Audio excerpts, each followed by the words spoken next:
First contact. The signal came on an ordinary Tuesday. Dr. Sarah Chen was running her usual analysis of deep space transmissions when the pattern emerged, a repeating sequence unlike anything humanity had encountered before.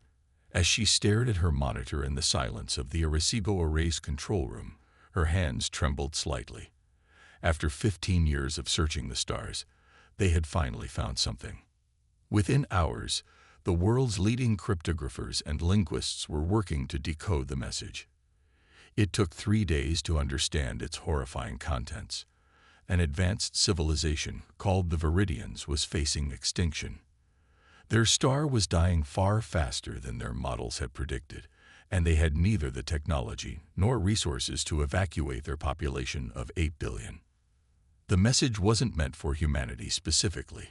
It was a desperate plea broadcast to anyone who might be listening.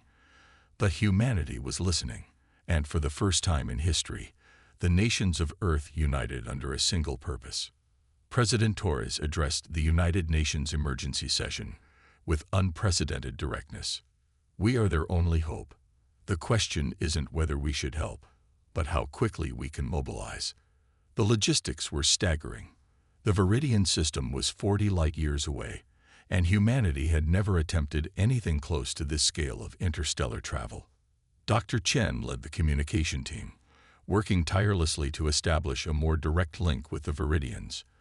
Through quantum entanglement technology, they managed to create a real-time communication channel. The Viridians were humanoid, but with iridescent skin that shifted colors with their emotions.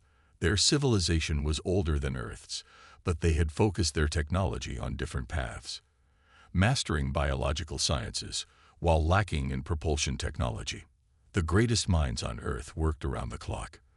The breakthrough came from Dr. James Okonjo, a Nigerian physicist who had theorized about folding spacetime using controlled quantum singularities. With Viridian biological expertise combined with human engineering, they began to see a way forward. As Earth's factories retooled for the greatest construction project in human history, a timer counted down. The Viridian star had less than 5 years before it would become unstable enough to threaten their civilization. It would take at least 2 years to reach them with the experimental drives being developed. Humanity had never worked faster or with more unity of purpose. Traditional rivals shared technology and resources. The first prototype ship, Humanity's Hope, was completed in 8 months, a feat that should have taken decades. Dr. Chen was chosen to lead the first contact team. As they prepared for launch, she thought about the magnitude of what they were attempting. Humanity wasn't just reaching for the stars. They were reaching out to save another civilization. The weight of 8 billion lives rested on their success. The Great Exodus. The engineering feat humanity had accomplished was unprecedented. Within 18 months, a fleet of over 500 ships was ready. Each vessel was equipped with the revolutionary Okonjo drive, capable of creating stable wormholes through spacetime. The ships varied in size from massive colony vessels to smaller support craft, all built with a singular purpose: to save an alien civilization. The Viridians had been busy too. Using their advanced biological engineering, they had created stasis chambers that could safely house their people during the long journey. Their scientists had also developed specialized organisms that could maintain essential systems during transit, reducing the power requirements significantly. When the first human ships arrived in the Viridian system, the sight was breathtaking. The dying star cast an ominous red glow across 3 populated planets. The Viridians had built vast cities that seemed to grow organically from the landscape, their architecture a blend of natural and artificial that humanity had never achieved. Admiral Helena Rodriguez commanded the fleet from the flagship Terra Prime. "Begin evacuation protocols," she ordered, her voice steady despite the enormous responsibility. The plan called for evacuating the smallest planet first, testing their procedures before attempting the larger populations. The Viridians had organized themselves with remarkable efficiency. Their society, facing extinction, had maintained order and hope. As the first shuttles touched down, human crews met their alien counterparts. The Viridian's skin rippled with blues and greens, their colors of gratitude and amazement. Dr. Chen worked closely with the Viridian High Council, coordinating the massive logistics of moving an entire civilization. The cultural exchange happening alongside the evacuation was unprecedented. Humanity learned of technologies they had never imagined, while the Viridians marveled at human innovation and determination. But not everything went smoothly. The star's deterioration was accelerating faster than predicted. Time was running out. Calculated risk. As the evacuation entered its second year, disaster struck. The smallest planet had been successfully evacuated, but they were only halfway through the second when the star began to show signs of imminent collapse. The original timeline of 5 years had been wrong. They now had months at best. The news came from Dr. Yuki Tanaka, the fleet's lead astrophysicist. "The core is destabilizing exponentially," she reported grimly. "We have less than 6 months before total stellar collapse." The implications were devastating. At their current pace, they could save perhaps another billion Viridians. 6 billion would be left behind. Admiral Rodriguez called an emergency meeting with the Viridian High Council. The solution they proposed was radical. They would attempt to use the combined power of every Okonjo drive in the fleet to create a massive wormhole, large enough to move entire planets. Dr. Okonjo himself spoke against it. "The power requirements are beyond our capabilities," he argued. "We'd need at least triple our current energy output." But the Viridians had an answer. Their biological engineering could create organisms capable of channeling and amplifying energy in ways human technology couldn't match. The risk was enormous. If they failed, they would lose the fleet and any hope of saving even a portion of the Viridian population. If they succeeded, they could save everyone. The decision fell to Admiral Rodriguez. The Viridians, despite the risk to their entire species, voted unanimously to attempt the planetary transport. "We either survive together," their high speaker declared, their skin showing the deep purple of resolve, "or we face our end as one." Rodriguez stood at her command station, looking at the holographic display of the system. Humanity had come here to save a civilization. They wouldn't settle for saving just a fraction. "Begin the preparations," she ordered. "United we stand." The next 3 months were a blur of activity. While evacuation efforts continued on a smaller scale, most resources were diverted to the planetary transport attempt. Viridian bioengineers worked alongside human physicists, creating hybrid systems that neither species could have developed alone. The plan was audacious. They would create a massive wormhole network, large enough to transport 3 planets simultaneously to a new star system that the scout ships had identified. The Viridians engineered massive space-dwelling organisms they called energy whales, living batteries that could store and channel unprecedented amounts of power.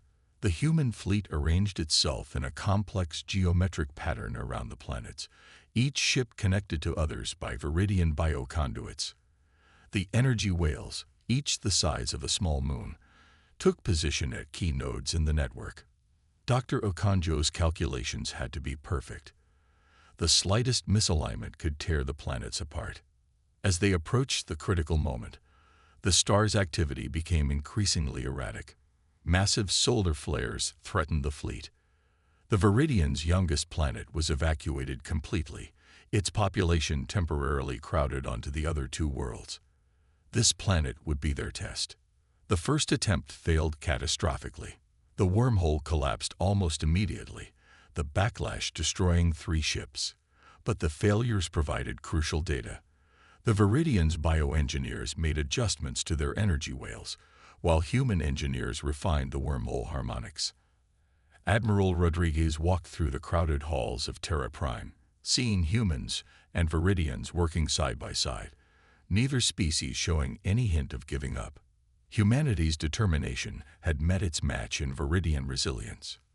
Together, they were achieving the impossible. Legacy of hope.